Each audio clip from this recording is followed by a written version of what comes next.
और अब न्याय की सत्ता से जुड़ी एक खबर बताते हैं। ये खबर न्यायपालिका की उपलब्धि से जुड़ी है, उस रिकॉर्ड से जुड़ी है जिस पर आप गर्व कर सकते हैं। भले ही हमारे सुप्रीम कोर्ट में जजों की संख्या कम हो, लेकिन 2025 में वहां जितने मामलों का समाधान हुआ वो दुनिया भर की सुप्रीम अदालतों के लिए नजीर है।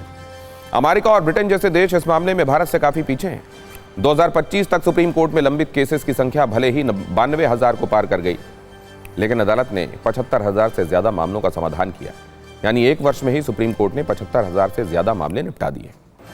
अमेरिका जैसे सुपर पावर की तुलना करें अगर भारत से, तो वहां के सुप्रीम कोर्ट में हर साल 5,000 से 7,000 याचिकाएं दाखिल होती हैं, जिनमें सिर्फ 70-80 मामलों में ही बहस हो पाती है।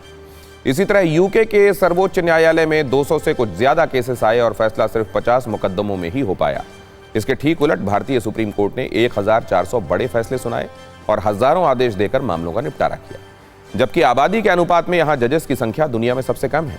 भारत में 10 लाख की आबादी पर सिर्फ 21 जज हैं। अमेरिका में इतनी ही जनसंख्या पर 150 जज काम करते हैं, यानी अमेरिका के मुकाबले लगभग 8 गुना कम जज। यही स्थिति सुप्रीम कोर्ट की है, जहां चीफ जस्टिस ऑफ इंडिया को मिलाकर कुल जजों की संख्या सिर्फ 34 है। अगर देश की जनसंख्या 140 करोड़ मानकर अंदाजा लगाएं तो 4 करोड़ की आबादी पर सुप्रीम कोर्ट में सिर्फ एक जज है। निष्कर्ष यह है कि विकसित देशों के मुकाबले यहां भले ही जजों की संख्या कम है, लेकिन फिर भी भारतीय सुप्रीम कोर्ट दुनिया भर की न्यायपालिका के लिए मिसाल पेश करने में कामयाब रही है।